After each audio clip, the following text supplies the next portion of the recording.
mulai dari peraturan pemerintah nomor 75 tahun 2021 bukan dibuat seketika terkait dengan masalah jabatan rektor di BUMN, bukan kawan. Ini peraturan pemerintah. Usulan tahapan ini telah disampaikan sampai ke Majelis Wali Amanah Universitas Indonesia. Ya. Kemudian diusulkan tahun 2019 untuk mendapatkan keputusan dari Presiden. Terus Jadi, 4 sektor yang ditetapkan di dalam pasal 39 itu, poin mana yang dilanggar? Supaya dikasih tahu agar rakyat juga itu mengerti. Dia tidak aktif dalam organisasi yang berafiliasi kepada politik, bukan di dalam jabatan direksi, bukan di dalam jabatan yang terstruktur baik di pusat maupun di daerah. Terus yang mana masalahnya? Kita dengar dulu karena ini yang juga kemarin Kompas TV mewawancari mantan Menristek Dikti, katanya tidak ada poin yang dilanggar karena sebenarnya PP ini sudah lama pembahasannya, Bung Fadli. Rosi, itu sudah. sebabnya saya katakan. Sebentar, itu sudah didengar penjelasan Anda. Kita ke Bung Fadli. Dan di dalam statuta UI itu jelas ya mengatakan aturan yang kemudian aturan itu dilanggar. Kemudian statutanya yang diubah, kan begitu. Ini yang menjadi masalah yang besar menurut saya.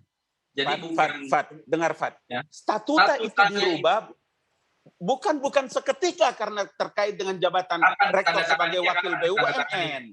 Kapan ditandatangani? Lihat dokumennya itu diusulkan sejak tahun 2019, brother. Tidak penting. Jangan keliru. Bukan tidak penting. Justru itu yang kita menjadi bahasa. Tidak penting. Kapan? Tanggal 2 kemarin bulan Juli. Nah, dengar dong. Begini Pak. Dengan sebelumnya itu sudah terjadi pelanggaran. Dengar. Di mana penjelasan di dalam peraturan pemerintah yang tahun 2013 itu terkait dengan rangkap jabatannya dalam posisi sebagai komisaris BUMN? Ada. Coba kasih tunjuk sama saya. Yang di PP yang kita semua sudah tahu ada tidak boleh rangkap bahwa jabatan. rektor UI dan wakil rektor itu tidak boleh merangkap jabatan, Bung Ngabalin. Dalam PP 68 2013 Statuta UI yang sebelumnya itu rektor dan wakil rektor tidak boleh rangkap jabatan. Yang ditekankan pada waktu itu adalah dalam posisi peraturan pemerintah yang lama itu adalah terjadinya konflik of interest. Ya, tidak ada. Kasih tahu sama saya.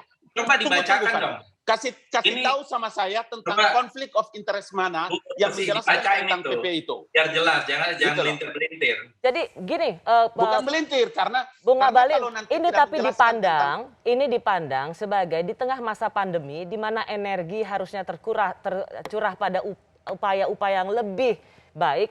Ini seolah-olah peraturan presidennya hanya ingin melindungi satu orang saja dan mencoreng muka pemerintahan. Ini tidak ada kewibawaan dan menimbulkan distrust, ketidakpercayaan bahwa peraturan bisa diubah hanya demi kepentingan satu orang.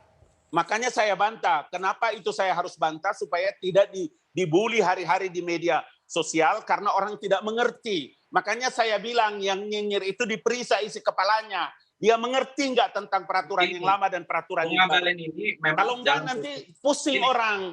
Kalau dia tidak mengerti masalah, kemudian dia ngomong seenak perutnya, kemudian orang lain itu dianiaya, dizolimi. Bagaimana kita memfitnah orang tanpa kita punya pengetahuan apa-apa? Sekarang dia sudah mengundurkan diri. Begitu kan, Rosi? Tadi sudah ada pernyataannya. Kalau pernyataan Ngabalin ini, tentu saya kira harus membela situasi yang seperti itu ya. Kemarin waktu soal vaksin berbayar, kita tahu juga Saudara Ngabalin membela vaksin berbayar habis-habisan. Kemudian saya kasih tahu Fadli. Ya kan? Begini. Yang saya bantah itu adalah dari mana Anda menemukan kalimat bahwa vaksin hibah dari Emirat Arab itu dipakai pemerintah untuk berdagang dengan rakyatnya. Itu fitnah menurut saya. Tidak benar pernyataan itu. Gitu loh. Iya, kan kita ada di ruang publik kan kayak begitu. Itu yang dipakai kemudian dibully di ruang publik, di internet, di email, saya segala mengatakan macam. itu tidak etis dan amoral melakukan bisnis di tengah pandemi untuk vaksinasi. Yang kita cegah itu adalah, ya enggak, saya katakan yang kita harus cegah itu membeli vaksin dari uang rakyat dijual kembali kepada rakyat.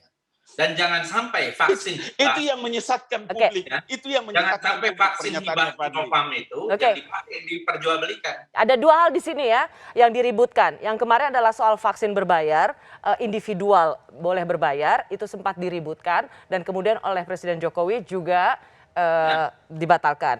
Lalu ada soal statuta yang kemudian ini bukan PP-nya yang dibatalkan, tapi Rektor UI Ari Kunchoro mengundurkan diri sebagai Wakil Komisaris BRI. Yang mungkin harus diluruskan di sini adalah tadi Bung Abalin ini mengatakan yang harus diluruskan tidak benar bahwa vaksin yang berbayar itu adalah hasil hibah atau dari hasil Uni Emirat Arab. Itu yang harus Anda ingin luruskan, kan? Itu yang saya bilang. Ya, vaksin yang hibah dari Uni Emirat Arab menjadi dokumen yang dimiliki oleh Departemen atau Kementerian Kesehatan. Jadi ada dua yang kita luruskan di sini, Bung Abalin. Tidak benar bahwa vaksin berbayar itu yang tadi direncanakan untuk berbayar itu adalah hibah atau bantuan. Itu udah clear. Yang kita kritik itu adalah vaksin berbayarnya sendiri. Dari anggaran pendapatan belanja negara. Semua rakyat yang melakukan vaksinasi gratis. Karena yang dipakai uang itu adalah uang rakyat, APBN yang dialokasikan oleh negara. Titik itu Jadi kalimat. kita kritik kemarin dan saya kira juga didengarkan oleh Presiden dan itu hal yang bagus. Ya. Bahwa tidak ada lagi vaksin berbayar individual. Ya. Kalaupun ada, tetap akan menggunakan vaksin gratis atau didorong soal vaksin gotong royong dengan private sector atau pihak swasta. Perusahaan swasta atau perusahaan ini, Jadi, tapi tetap saya kira gratis. itu adalah Mereka membiayai karyawannya sendiri.